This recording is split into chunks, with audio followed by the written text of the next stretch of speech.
الحمد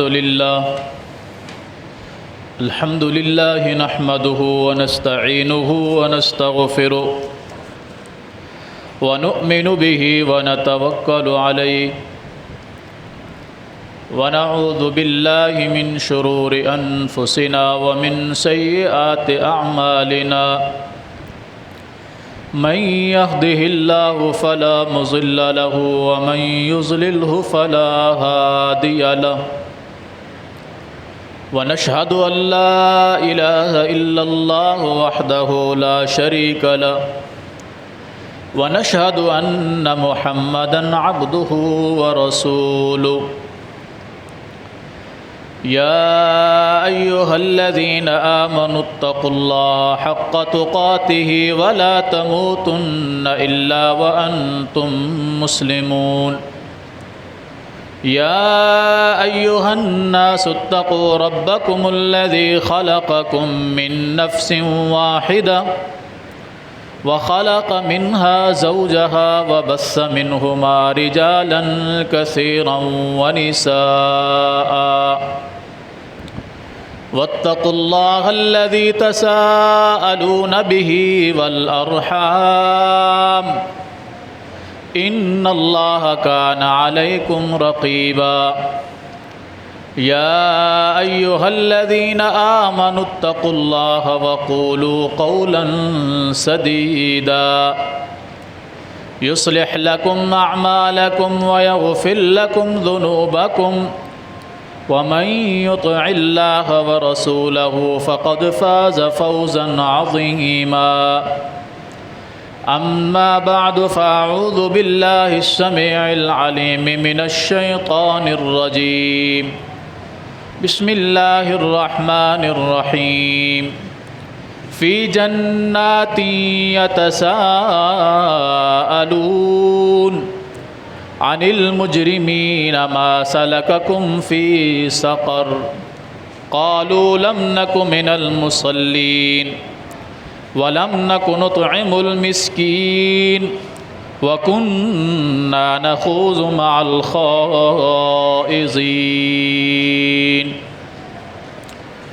وقال النبي صلى الله عليه وسلم بين العبد وبين الكفر ترك الصلاة اللهم صل على محمد وعلى آل محمد كما صليت على إبراهيم وعلى آل إبراهيم إنك حميد مجيد اللهم بارك على محمد وعلى آل محمد كما باركت على إبراهيم وعلى آل إبراهيم إنك حميد مجيد رب اشرح لي صدري ويسر لي أمري واحلل عقدة من لساني يفقه قولي رب زدني علما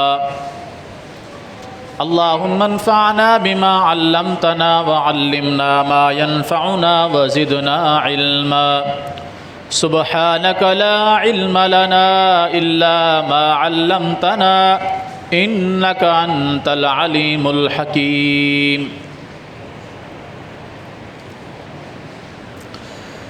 ہر قسم کی حمد و ثنا اللہ جل جلالہ کے لیے، بے شمار بے حد و حساب درود و سلام ہوں امام الانبیاء سید الانبیاء جناب محمد الرسول اللہ صلی اللہ علیہ وآلہ وصحبہ وسلم کی ذات گرامی پر۔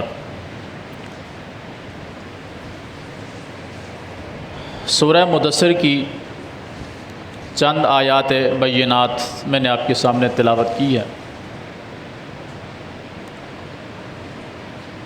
اللہ رب العالمین نے قیامت کا ایک منظر بیان کیا ہے۔ جنتی لوگ جنت میں جب داخل ہو جائیں گے اور جہنمی لوگ جب جہنم میں داخل ہو جائیں گے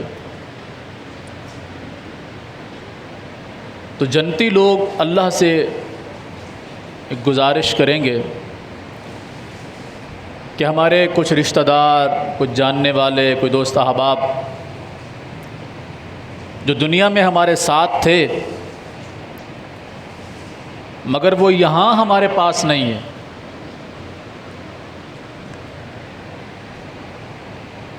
وہ کہاں ہیں وہ؟ تو بتایا جائے گا کہ وہ لوگ جہنم کے اندر ہیں۔ اللہ ہم سب کو محفوظ فرمائے۔ تو ان سے یہ بات چیت کرنا چاہیں گے، جنتی لوگ جہنمیوں سے بات چیت کرنا چاہیں گے، کچھ مکالمہ کرنا چاہیں گے، کچھ پوچھنا چاہیں گے۔ اب نہ تو یہ جہنم میں جائیں گے ان سے پوچھنے کے لیے، نہ وہ جہنمی جنت میں آ کر جواب دیں گے، بلکہ اللہ ان کی بات کو جہنمیوں تک پہنچائے گا اور ان کا جواب ان تک پہنچے گا۔ اللہ تعالیٰ قرآن کریم کے اندر فرماتا ہے فی جنات یتساءلون، باغات کے اندر رہنے والے لوگ، جنت میں رہنے والے لوگ سوال کریں گے، پوچھیں گے عن المجرمین، گناہ گاروں سے، مجرموں سے۔ کیا سوال ہوگا؟ ما سلککم فی سقر، کس چیز نے تمہیں سقر میں ڈالا؟ کس چیز نے تمہیں سقر کے اندر داخل کر دیا؟ سقر جہنم کی ایک وادی کا نام ہے۔ اللہ ہم سب کو محفوظ فرمائے۔ اور یہاں جانے والے لوگ وہ کوئی ایک جرم کے اندر ملوث نہیں ہوں گے، بلکہ کئی بڑے بڑے جرائم انہوں نے کیے ہوئے ہوں گے، ورنہ الگ الگ حصے ہیں جہنم کے، لیکن یہ سقر بھیانک حصہ ہے۔ اور ان کے اندر جانے والے احباب، جانے والے لوگ، وہ بھی گویا کہ بڑے بڑے، جسے ہم کہتے ہیں نا اشتہاری مجرم، وہ ہے۔ وہ پوچھ رہے ہیں کہ ما سلککم فی سقر، تمہیں سقر میں کس چیز نے داخل کر دیا؟ کیا چیز تمہیں لے گئی؟ تو وہ سب سے پہلے جو جواب دیں گے لم نک من المصلین، وہ کہیں گے ہم نماز نہیں پڑھا کرتے تھے، ہم نماز نہیں پڑھتے تھے۔ پہلا جرم ان کا کیا ہے؟ ہم نماز نہیں پڑھتے تھے۔ دوسرا وَلَمْ نَكُ نُطْعِمُ الْمِسْكِينَ، مسکینوں کو ہم کھانا نہیں کھلاتے تھے۔ آپ اندازہ لگائیں، نماز نہ پڑھنا بھی کیا ہے؟ جرم۔ اور اسی کی ٹکر میں کون سا جرم آ رہا ہے؟ مسکینوں کی پرورش نہ کرنا، یتیموں کی، مسکینوں کی استطاعت کے بعد پرورش نہ کرنا۔ ایک ہے نا بندے کے پاس استطاعت نہیں ہے، وہ تو بات سمجھ میں آتی ہے کہ اس کے اپنے پاس استطاعت اتنی ہے کہ وہ اپنے گھر کا گزر بسر کر رہا ہے۔ ایک بندے کے پاس استطاعت ہے کہ اس کے گھر کے اخراجات بھی پورے ہو رہے ہیں اور اس کے پاس کچھ نہ کچھ بچ جاتا ہے، وہ اپنے لیے بھی بے شک رکھے، لیکن اگر کوئی مسکین، کوئی یتیم، کوئی محتاج آ جائے تو اس کی بھی وہ مدد کرے۔ ان کا جرم کیا ہوگا دوسرا؟ کہ وَلَمْ نَكُ نُطْعِمُ الْمِسْكِينَ، ہم محتاجوں کو، فقیروں کو، مسکینوں کو کھانا نہیں کھلاتے تھے۔ یعنی اگر وہ ہمارے دروازے پہ آ جاتے یا ہمیں ان کے بارے میں معلوم بھی تھا تب بھی ہم نے اس پر کوئی توجہ نہیں کی، تو کتنا بڑا گناہ ہے۔ ہم سمجھتے ہیں کہ کیا سارے معاشرے کا ہم نے ٹھیکہ لے رکھا ہے؟ یہ ہمارے جملے ہوتے ہیں، سارے معاشرے کی ذمہ داری ہمارے سر پر ہے؟ نہیں ہے، سارے معاشرے کی ذمہ داری آپ کے سر پر، میرے سر پر نہیں ہے۔ لیکن جہاں تک اللہ نے ہمیں استطاعت دی ہے وہاں تک تو ہم کر سکتے ہیں نا کہ نہیں کر سکتے؟ پورے محلے کو نہیں کھانا کھلا سکتے، پوری گلی کو کھانا نہیں کھلا سکتے، 10 گھروں کو کھانا نہیں کھلا سکتے، کم از کم کسی ایک گھر کو، یا ایک گھر کو بھی نہیں تو کسی ایک فرد کو، مسکین کو، محتاج کو اگر ہم کھلا دیں گے تو کیا خیال ہے ہمارے گھر میں کمی آ جائے گی؟ نہیں، صرف کیا ہے، ایک ذہن اس طرف متوجہ نہیں ہے، کبھی ہم نے توجہ نہیں کی، کبھی اس بات کی ضرورت ہی محسوس نہیں کی، تو وہ جواب دیں گے دوسرا جرم ہمارا کیا تھا؟ نماز نہ پڑھنے کے بعد مسکینوں کو ہم کھانا نہیں کھلاتے تھے۔ وَكُنَّا نَخُوضُ مَعَ الْخَائِضِينَ، جس طرح دیگر لوگ نیکی کرنے والوں کا مذاق اڑاتے تھے، ان کے ساتھ ہنسی مذاق کرتے تھے، دین کو کوئی اہمیت نہیں دیتے تھے، سو ہم بھی ان لوگوں کے اندر شامل تھے۔ جو 3 بڑے بڑے جرم ہیں، نیکی کے کام کو اہمیت نہ دینا، نیکی کرنے والوں کا مذاق اڑانا، یہ کوئی چھوٹا سا جرم نہیں ہے، یہ سقر نامی وادی کے اندر داخل ہونے کے لیے انسان کے لیے اتنا ہی کافی ہے۔ اگر وہ نماز پڑھتا ہے، مسکین کو کھانا نہیں کھلاتا، تو نماز تو اس کی ہے، لیکن مسکین کو کھانا استطاعت کے باوجود نہ کھلانا بھی اسے سقر میں لے جائے گا۔ نماز بھی پڑھتا ہے، مسکین کو کھانا بھی کھلاتا ہے، لیکن ساتھ ساتھ وہ دین کا مذاق بھی اڑاتا ہے، تو اس کی کوئی نیکی اس کے لیے کامیابی کا سبب نہیں ہے، وہ بھی اس کے لیے نقصان دہ ہے۔ ہمارے معاشرے کا آج ایک وتیرہ بن چکا ہے کہ ہم کسی آدمی کی دیکھیں نا کہ شلوار اس کی ٹخنے سے اونچی ہے، تو کیا یہ اس نے رکھی ہوئی ہے یا اس کو کسی نے کہا ہے؟ شریعت کا حکم ہے کہ مرد کا ٹخنا ہمیشہ ظاہر ہونا چاہیے۔ ہم جب مسجد میں آتے ہیں، نماز کے لیے آتے ہیں، ہم اچھی طریقے سے اوپر کر لیتے ہیں، یہاں تک کہ پاؤں سے لے کے پنڈلی تک ہمارا حصہ نظر آ رہا ہوتا ہے۔ جیسے ہی ہم نماز سے فارغ ہوتے ہیں، وہیں کھڑے ہو کے اس کو بالکل سیدھا کر لیتے ہیں، یہاں تک کہ ہمارا پاؤں بھی چھپ جاتا ہے۔ یہ دین کے ساتھ مذاق ہے، دین کے ساتھ مذاق ہے، سنت کے ساتھ مذاق ہے، سنت کی مخالفت ہے، اور وعید اس پر علیحدہ ہے۔ تو اگر ہم کسی بندے کو دیکھتے ہیں کہ اس کی شلوار ٹخنے سے اوپر ہے، تو ہم اس کو کہتے ہیں کیا تم دریا کراس کرنے والے ہو، ندی نالا کراس کرنے والے ہو؟ کہتا ہے نہیں، تو پھر تمہاری شلوار اتنی اونچی کیوں ہے؟ ہم جانتے نہ جانتے ہوئے ایک بڑا جرم کر بیٹھتے ہیں، دین کا مذاق اڑا دیتے ہیں۔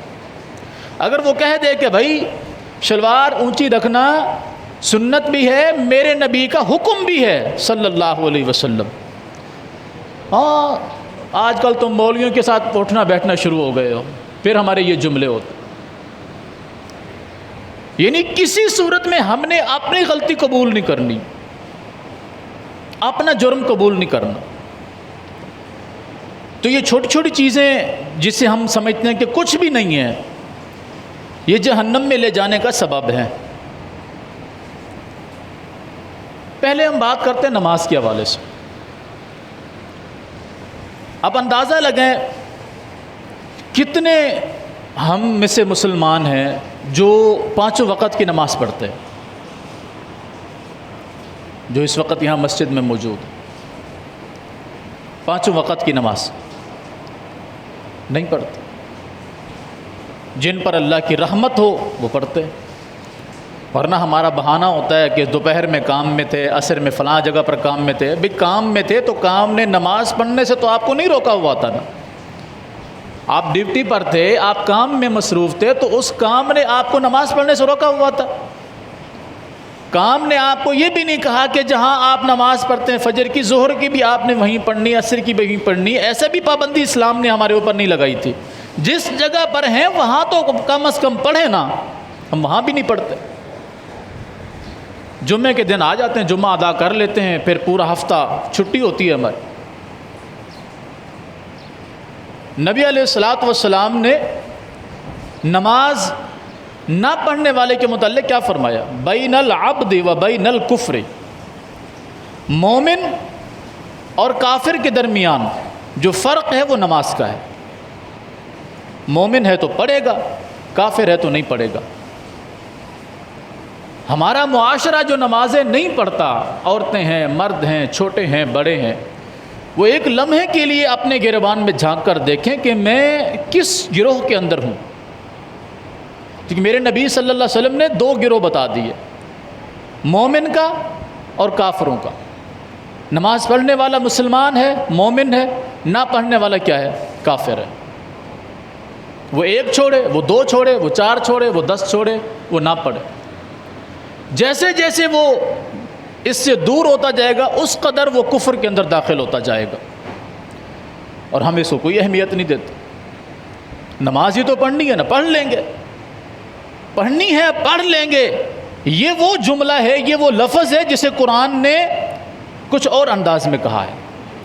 ارأیت الذی یکذب بالدین، فرمایا اے نبی صلی اللہ علیہ وسلم کیا آپ نے اس بندے کو دیکھا ہے جو قیامت کا انکار کرتا ہے؟ گویا کہ وہ کہتا ہے کہ میں نے مرنا ہی نہیں ہے. ارأیت الذی یکذب بالدین، کیا آپ نے اس آدمی کو دیکھا جو قیامت کا انکار کرتا ہے؟ یہ بھی ایک جرم ہے. قیامت کا انکار کرنا یہ کیا ہے؟ کفر. کیوں کفر ہے؟ کیونکہ ایمان جن چیزوں پر لانا ہے ان میں سے قیامت کے دن پر ایمان لانا بھی ایمان کا حصہ ہے. آمنت باللہ وملائکتہ وکتبہ ورسلہ والیوم الآخر، کہ میں اللہ پر ایمان لایا، اس کی کتابوں پر ایمان لایا، اس کے فرشتوں پر ایمان لایا، اس کے رسولوں پر ایمان لایا، اور قیامت کے دن پر ایمان لایا. والقدر خیرہ وشرہ من اللہ تعالی، اچھی اور بری تقدیر پر بھی ایمان لایا. یہ سارے ایمان کی علامتیں ہیں. اور جو قیامت کا انکار کرے اس نے اپنے ایمان میں سے ایک جو اہم رکن تھا اسے خارج کر دیا. تو اس آیت میں وہی بات بیان کی جا رہی ہے کہ ارأیت الذی یکذب بالدین، آپ نے اس آدمی کو دیکھا جو قیامت کو نہیں مانتا، جھٹلاتا ہے اس کو. آج بہت سارے لوگ ہیں وہ کہتے ہیں یار چھوڑو یہ مولویوں کی باتیں ہیں، جو کچھ دنیا میں ہے نا بس کھاؤ پیو مزے کرو، مر جاؤ گے کس نے پوچھنا ہے، کون تمہاری خبر لینے کے لیے آئے گا. یہ سارے لوگوں کی بنائی ہوئی باتیں. یہاں تک کہ پچھلی حکومتوں میں ایک ایسا وزیر تعلیم رہا ہے، وزیر تعلیم، میں جملے بیان کرتا ہوں آپ اس کا نام جان جائیں گے. اس بدبخت اور خبیث انسان کے یہ الفاظ تھے: قبر کی پہلی رات، کیونکہ کتابیں موجود ہیں قبر کے احوال کے اوپر، قیامت کے ہولناکیوں کے اوپر، قیامت کی نشانیوں کے اوپر محدثین نے بڑی بڑی کتابیں لکھی ہیں جس میں قرآن کی آیات اور محمد الرسول اللہ صلی اللہ علیہ وسلم کے فرامین شامل ہیں. وہ کہتے ہیں یہ کون سی بے وقوفی ہے، قبر کی پہلی رات، قیامت آئے گی، یہ ہوگا وہ ہوگا، یہ ساری بے وقوفی والی باتیں، ایسا کچھ بھی نہیں ہونے والا. آپ کے اس اسلامی جمہوریہ ملک کا وہ وزیر تعلیم رہا ہے، اور یہی وہ خبیث ہے جو کہتا تھا کہ مدارس یہ جہالت کی فیکٹریاں ہیں. بچوں کو اگر تعلیم سے آشنا کرنا ہے تو اسکولوں میں، یونیورسٹیوں میں داخل کرو.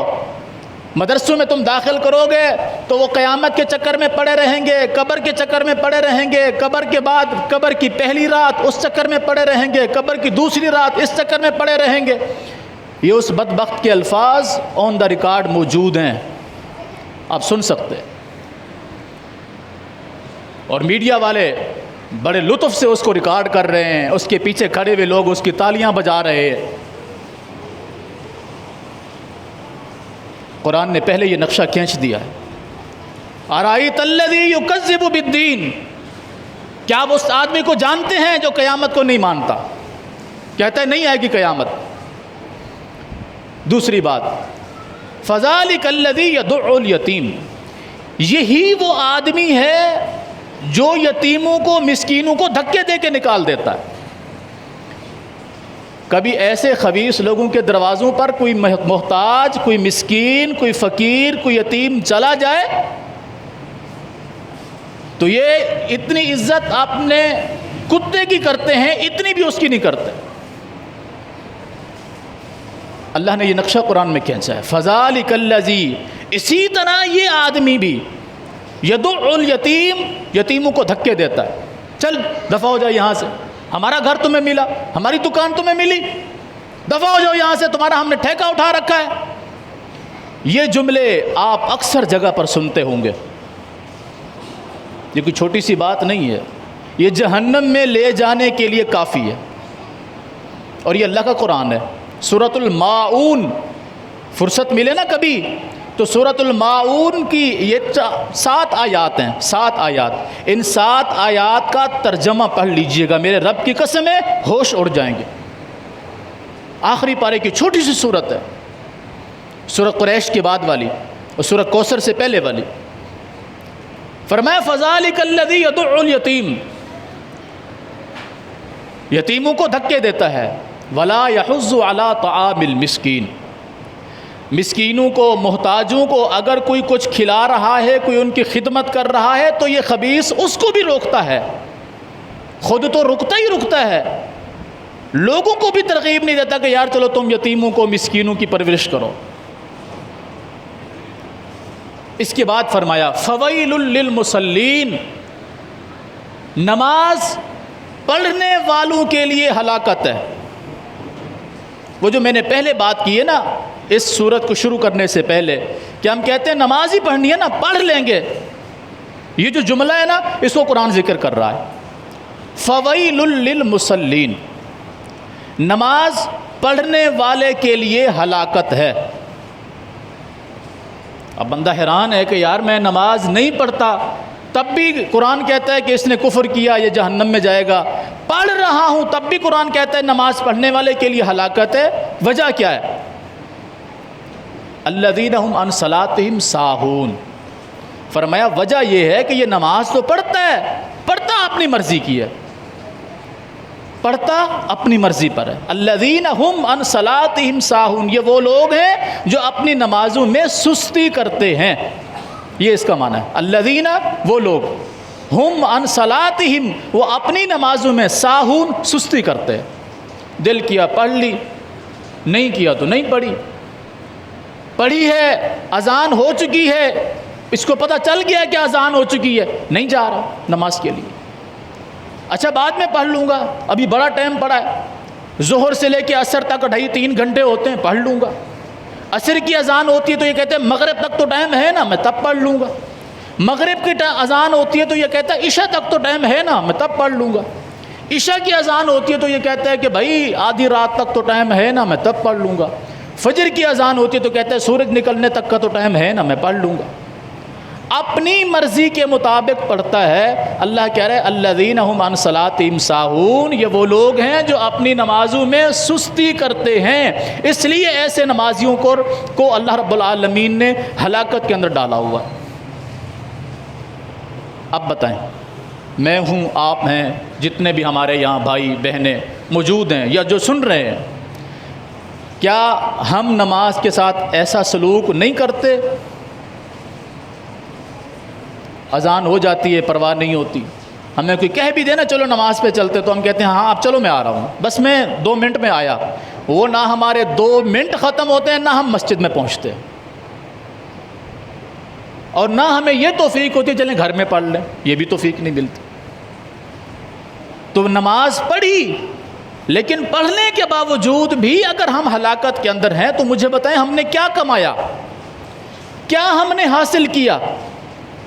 ہم نے تو اپنے آپ کو برباد کر دیا۔ اللہ کا قرآن کہتا ہے فویل للمصلین، نماز پڑھنے والوں کے لیے ہلاکت ہے۔ وجہ الذین هم عن صلاتہم ساہون، یہ اپنی نمازوں میں سستی کرتے ہیں۔ اچھا، ایک تو سستی کی وجہ یہ ہے جو میں نے بتائی ہے کہ ٹائم پہ نہیں آنا، ٹھیک ہے، ٹائم پر نہ پڑھنا۔ دوسری نماز کے اندر سستی کیا ہے؟ نماز کو سنت کے مطابق ادا نہ کرنا، یہ بھی نماز کو ضائع کرنے والی بات ہے۔ جیسے آتی ہے پڑھ لو، جیسے ماں باپ نے سکھائی ہے ویسے پڑھ لو، جیسے آتی ہے ویسے پڑھ لو، نماز ہی پڑھنی ہے نا یار، جیسے پڑھ سکتے ہو پڑھو۔ یہ ہمارے الفاظ ہیں، یہ ہمارے الفاظ ہیں کہ جیسے آتی ہے پڑھ لو، جیسے دل کرے پڑھ لو، جیسے مرضی ہو پڑھ لو، یہ ہمارے الفاظ ہیں۔ اور پیغمبر کے الفاظ کیا ہیں؟ صلو، نماز پڑھو. صحیح بخاری کی حدیث ہے، صلو، نماز پڑھو. کیسے؟ کما رأیتمونی اصلی، جیسے تم مجھے نماز پڑھتے ہوئے دیکھتے ہو. یہ پیارے پیغمبر کا فرمان. ہماری سوچ کیا ہے؟ جیسے مرضی پڑھ لو، جہاں دل کرے پڑھ لو، جس وقت مرضی چاہے پڑھ لو. اللہ فرماتا ہے ان الصلاۃ کانت علی المؤمنین کتابا موقوتا، مومنوں پر نماز مقررہ وقت پر فرض کر دی گئی ہے. وقت سے آگے پیچھے نہیں، وقت سے آگے پیچھے نہیں جانا، وقت پر نماز فرض ہے. اچھا، وقت سے مراد یہ بھی نہیں ہے جیسے ابھی ہمارا جمعہ جو ہے وہ 1:25 پہ ہو رہا ہے تو یہ وقت مقرر نہیں ہے. مقصد کیا ہے؟ سورج ڈھل گیا، ڈھلنے سے لے کے اس کے جو ہے اینڈ تک پہنچنے سے پہلے پہلے اس کو اول وقت میں پڑھ لو. جو گھڑی میں عام طور پہ ٹائم لکھا ہو، یہ 1:15 بجے ظہر ہے، 4:30 عصر ہے، ٹھیک ہے، یا 9:30 عشاء ہے، یا صبح 5 بجے فجر ہے. اب کوئی کہے جی اگر ہم 5:10 پہ پڑھ لیں گے تو مقررہ وقت نہیں ہے. نہیں، وہ بھی مقررہ وقت ہے. مقصد کیا ہے کہ اس کو کوشش کرو کہ اول وقت میں ادا کرو، اول وقت میں ادا کرو، اس کو مؤخر نہ کرو، جان بوجھ کر اس کو ڈیلے نہ کرو یہاں تک کہ اس نماز کا وقت ہی نکل جائے. مقررہ وقت یہی ہے کہ جب نماز کا ٹائم ہو گیا اس کو پڑھ لو. یہ جو اذان اور نماز کے درمیان وقفہ کیا جاتا ہے وہ اس وجہ سے ہوتا ہے تاکہ لوگ آسانی سے وضو کر کے مسجد میں اندر داخل ہو سکے. کیونکہ بندی نہیں ہے آپ پر کہ جی آپ 1:15 نہیں پہنچے تو لہٰذا آپ نے وقت پر نماز ادا نہیں کی، یا 4:30 آپ نہیں پہنچے تو آپ نے وقت پر نماز ادا نہیں کی. نہیں، نماز کا وقت اس سے پہلے شروع ہو چکا تھا اور اس کے بعد تک بھی رہے گا، لیکن ہم کم از کم ادا کرنے والے تو ہوں. ایک ہم اپنی مرضی کے مطابق ادا کرتے ہیں جب ہمیں فرصت ملتی ہے، دوسرا جیسے ہمیں آتی ہے ویسے ادا کرتے ہیں. اپنی مرضی پہ ادا کی جانے والی نماز بھی ضائع ہے انسان کی، اپنی مرضی کے مطابق جیسے آتی ہے ویسے ادا کرنا بھی نماز کو ضائع کرنے والی بات. کیوں؟ کیونکہ نبی علیہ الصلوۃ والسلام نے دین کا ہر ایک مسئلہ سمجھا دیا ہے. کوئی مسئلہ دین کا ایسا نہیں ہے. صحابہ کرام فرماتے ہیں کہ رسول اللہ صلی اللہ علیہ وسلم نے آسمان پر اڑنے والے پرندوں کے متعلق بھی ہمیں بتا دیا یہ کیسے اڑتے ہیں. کیا وہ پیغمبر نماز کے متعلق کچھ بتا کر نہیں گئے کہ نماز کیسے پڑھنی ہے؟ بس میں پیدا ہوا، میں تھوڑا بڑا ہوا، سمجھدار ہوا، میرے ماں باپ نے مجھے سکھا دیا ایسے ہاتھ باندھنا ہے، ایسے رکوع کرنا ہے، ایسے سجدہ کرنا ہے، میں نے سیکھ لیا، بس ختم. نہ مجھے پتہ ہے نہ میرے ماں باپ کو پتہ تھا، اور اتنی میرے اندر جرت نہیں ہے، ہمت نہیں ہے کہ میں کبھی جا کر پوچھوں کہ حضرت میں نماز کیسے پڑھوں، کیسے اللہ اکبر کہوں، کیسے ہاتھ باندھوں، کیسے میں رکوع میں جاؤں، کیسے سجدے میں جاؤں، میں کیا کیا نماز کے اندر پڑھوں. یہ مجھے فرصت ہی نہیں ہے. پوچھوں گا تو کہیں گے اتنے بڑے ہو گئے ہو ابھی تک آپ کو نماز پڑھنا نہیں آتی. تو میں شرم محسوس کرتا ہوں اس بات میں. میں ابھی جا کر پوچھوں مولوی صاحب سے کہ نماز کیسے پڑھنی ہے، اور اس شرم کے مارے ہم اپنی نمازوں کو ضائع کر رہے ہوتے. وہ ہمیں وارے میں ہے کہ پڑھ کر بھی کچھ نہیں پڑھا، وہ تو وارے میں ہے، لیکن پوچھنا، تحقیق کرنا، سیکھنا، سمجھنا یہ ہمیں برداشت نہیں ہے. تو قرآن نے کہا ہے کہ فویل للمصلین، نماز پڑھنے والوں کے لیے ہلاکت. کون سے؟ الذین هم عن صلاتهم ساہون، جو اپنی نمازوں میں سستی کرتے ہیں. اور سستی کس بنا پر ہے؟ وقت پر ادا نہ کرنا بھی نماز میں سستی ہے، اور نماز کو سنت کے مطابق ادا نہ کرنا بھی نماز میں سستی ہے. اور ایک اور مقام پر فرمایا ایسے لوگ ہیں فخلف من بعدہم خلف، نیک لوگ جب فوت ہو گئے، اچھے لوگ فوت ہو گئے تو ان کی جو نسل پیدا ہوئی وہ گندی نسل تھی. کیوں گندی نسل تھی؟ گندی نسل سے مراد یہ نہیں ہے معاذ اللہ استغفر اللہ کہ وہ ناجائز اولاد ہے، یہ نہ سمجھنا ہرگز. گندی نسل سے مراد یہ ہے کہ وہ ایسے لوگ پیدا ہوئے جنہوں نے دین کا ستیہ ناش کر دیا. فخلف من بعدہم خلف، خالفہ اور خلف میں اندازہ لگے صرف ایک زبر کا فرق ہے. خالفہ اور خلف میں صرف زبر کا فرق ہے، خالفہ، خا لام فا تینوں پر زبر ہے، اور خلف میں خا کے اوپر زبر ہے، لام ساکن ہے، فا بھی ساکن ہے، یہ بنتا ہے خلف۔ فا کے اوپر زبر آتی ہے لیکن وقف کرنے پر وہ بھی ساکن ہو جاتی ہے۔ ان دونوں کے درمیان فرق کیا ہے؟ خالفہ گزرے ہوئے اچھے لوگ، خلف آنے والے برے لوگ، صرف ایک زبر کا فرق ہے اور زمین و آسمان کا معنی بدل جاتا ہے۔ تو قرآن کہتا ہے فَخَلَفَ مِن بَعْدِهِمْ خَلْفٌ، مر جانے والے نیک لوگوں کے پیچھے برے لوگ پیدا ہوئے۔ ان کا سب سے پہلا جرم کیا ہے؟ اضاعوا الصلاۃ، وہ نمازوں کو ضائع کرتے ہیں، یہ پہلا جرم ہے۔ یعنی اگر ہمارے ماں باپ 5 وقت کے نمازی تھے تو ہم ایسی نسل پیدا ہوئے ہیں کہ ہمیں 5 وقت میں سے کسی ایک وقت کی بھی نماز نصیب نہیں ہوتی۔ اگر وہ سنت کے مطابق ادا کرنے والے تھے نماز کو تو ہم ایسی نسل پیدا ہوئے کہ اپنی مرضی کے مطابق پڑھتے۔ وہ وقت پر ادا کرنے والے تھے تو ہم ایسے پیدا ہوئے کہ ہم اپنی مرضی پر پڑھتے ہیں۔ تو یہ ہے اضاعوا الصلاۃ، کہ نیک لوگوں کی بات جو ان کے جانشین ہوئے، جو ان کی نسل پیدا ہوئی، اضاعوا الصلاۃ، نمازوں کو ضائع کرنے والے تھے۔ صرف نمازیں ضائع نہیں کرتے تھے، واتبعوا الشہوات، اور اپنی خواہشات کے پیچھے چلتے تھے۔ ان کو دین کی کوئی پرواہ نہیں ہے، شرم و حیا کی کوئی پرواہ نہیں ہے، حلال و حرام کے درمیان کوئی فرق نہیں ہے، اپنے اور پرائے کے درمیان کوئی فرق نہیں ہے، پاک اور ناپاک کے درمیان کوئی فرق نہیں ہے۔ واتبعوا الشہوات، اپنی خواہشات کے پیچھے چلنے والے لوگ، اللہ کی پرواہ نہیں ہے، اس کے رسول کی پرواہ نہیں ہے، دین اسلام کی پرواہ نہیں ہے، حقوق اللہ کی پرواہ نہیں ہے، حقوق العباد کی پرواہ نہیں ہے، بس اپنے جو میرا دل کرتا ہے میں تو اسی کے پیچھے چلوں گا۔ واتبعوا الشہوات، اپنی خواہشات کی پیروی کرنے والے لوگ، انجام کیا ہے؟ فسوف یلقون غیا، ان قریب یہ غی نامی وادی کے اندر داخل ہوں گے۔ غی اس سقر نامی وادی سے بھی زیادہ بھیانک ہے، جس کا ذکر آپ پہلے سن چکے ہیں۔ سقر، اس سقر سے بھی بڑی بھیانک جگہ ہے وادی غی۔ اللہ ہم سب کو محفوظ فرمائے۔ تو میرے بھائیوں، میری بہنوں، اور جہاں تک آواز جا رہی ہے سننے والوں، یاد رکھو، نمازوں کے اندر سستی، نمازوں کو نہ پڑھنا اپنی مرضی کے مطابق جیسے آتی ہے ویسے ادا کرنا، یہ کامیابی کا سودا نہیں ہے، یہ بہت بڑے نقصان کا سودا ہے، اور ایسے نقصان کا سودا ہے کہ تجارت کرنے کے باوجود ہم خسارے کے اندر جا رہے ہیں۔ اور نبی علیہ الصلوۃ والسلام نے فرمایا ایسے لوگوں کی نماز ان کے منہ پہ اوپر مار دی جاتی ہے۔ ایک آخری حدیث میں اس سلسلے میں بیان کرتا ہوں۔ نبی علیہ الصلوۃ والسلام نے فرمایا کیا میں تمہیں بدترین چور کے متعلق نہ بتاؤں؟ حالانکہ چور تو چور ہے، اس میں اچھا اور برا کیسا، لیکن ہے۔ نبی علیہ السلام نے فرمایا میں تمہیں برے سے برے چور کے متعلق نہ بتاؤں؟ صحابہ نے پوچھا بھی بالکل۔ آپ نے فرمایا وہ نماز کا چور ہے، نماز کا چور۔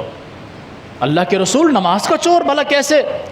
آپ نے فرمایا اللہ کی طرف سے بلاوا آ جاتا ہے، یہ نہیں جاتا، بیٹھا رہتا ہے، وقت کو ضائع کرتا رہتا ہے، یہاں تک کہ جب دیکھتا ہے کہ نماز کا وقت بالکل ختم ہونے والا ہے، یہ جلدی جلدی جاتا ہے، نہ صحیح طریقے سے وضو کرتا ہے نہ کچھ، اور پھر جا کر کوے کی طرح ٹھونگے مارتا ہے، مثل الغراب، کوے کی طرح ٹھونگے مارتا ہے اور پھر واپس چلا جاتا ہے۔ یہ نماز کا چور ہے۔ وقت پر بھی نہیں پڑھی، پڑھنے بھی گیا تو سنت کے مطابق نہیں پڑھی، بس 2 ٹکرے مار کے واپس آ گیا۔ آپ اکثر سوشل میڈیا پر دیکھتے ہوں گے لوگوں کو نماز پڑھتے ہوئے لوگ ان کی ویڈیو بنا دیتے ہیں، یا مساجد کے اندر CCTV کیمرے لگے ہوتے ہیں، نماز پڑھنے والوں کی نماز ریکارڈ ہو کر سوشل میڈیا پہ آ جاتی ہے۔ آپ ان کی نماز پڑھتے ہوئے دیکھو، آپ کو رونا آئے گا کہ یار یہ کیسا نماز کا مذاق اڑا رہے ہیں۔ اور پھر وہ حدیث آپ کے ذہن میں فوراً آ جائے گی جو آپ نے فرمائی کہ وہ کوے کی طرح ٹھونگے مارتا ہے۔ اللہ کی قسم آپ کو ایسے لوگ نماز پڑھتے ہوئے نظر آئیں گے۔ خدا را میں اور آپ اپنی اصلاح کریں کہ نمازوں کو وقت پر پڑھیں، سنت کے مطابق پڑھیں، اور جیسے اللہ اور اس کے رسول کا حکم ہے ویسے ادا کریں، اس کو ضائع نہ کریں۔ اور پھر ہم خود نہ اپنی اولاد کو بھی ہم پابند کریں، اپنے گھر والوں کو بھی پابند کریں کہ وہ نماز پڑھیں۔ بھلا کیسے ایک گھر میں اللہ کا دوست اور اللہ کا دشمن رہ سکتے ہیں؟ بتائیں۔ اگر میں کسی کو پسند نہیں کرتا ہوں تو کیا خیال ہے میں اس کو اپنے گھر کے قریب بھی آنے دوں گا؟ کبھی بھی نہیں۔ تو ایسا کیسے ہو سکتا ہے کہ نمازی اللہ کا دوست ہے، بے نمازی اللہ کا دشمن ہے؟ ایک ہی گھر میں دونوں رہتے ہیں، ایک ہی برتن میں کھاتے ہیں، ایک ہی گھر میں رہتے ہیں۔ شوہر نمازی ہے تو عورت بے نمازی ہے، عورت نمازی ہے تو شوہر بے نمازی ہے، باپ نمازی ہے تو اولاد بے نمازی ہے، اولاد نمازی ہے تو باپ بے نمازی ہے۔ بلّہ اللہ کا دوست اور اللہ کا دشمن ایک ہی چھت کے نیچے کیسے رہ سکتے ہیں؟ اور بے نمازی کا انجام بہت بھیانک انجام ہے۔ اس پر انشاءاللہ اگلے جمعے ہماری گفتگو ہوگی، اللہ قبول فرمائے اور اللہ ہمیں توفیق دے۔ آپ سنیں گے حیران رہ جائیں گے کہ صحابہ کرام، تابعین، تبع تابعین، ائمہ محدثین بے نمازی کے ساتھ کیا کرتے تھے، اس کا کیا انجام ہے۔ اس پر انشاءاللہ اگلے جمعے گفتگو ہوگی۔ اللہ تعالی ہمیں اپنی نمازوں کی حفاظت کرنے والا بنائے، اپنے دین کی حفاظت کرنے والا بنائے، دین کے مطابق چلنے والا بنائے، ہمیں نیکیوں میں آگے بڑھنے والا، گناہوں میں پیچھے ہٹنے والا بنا دے۔ اقول قولی ھذا واستغفر اللہ لی ولکم ولسائر المسلمین۔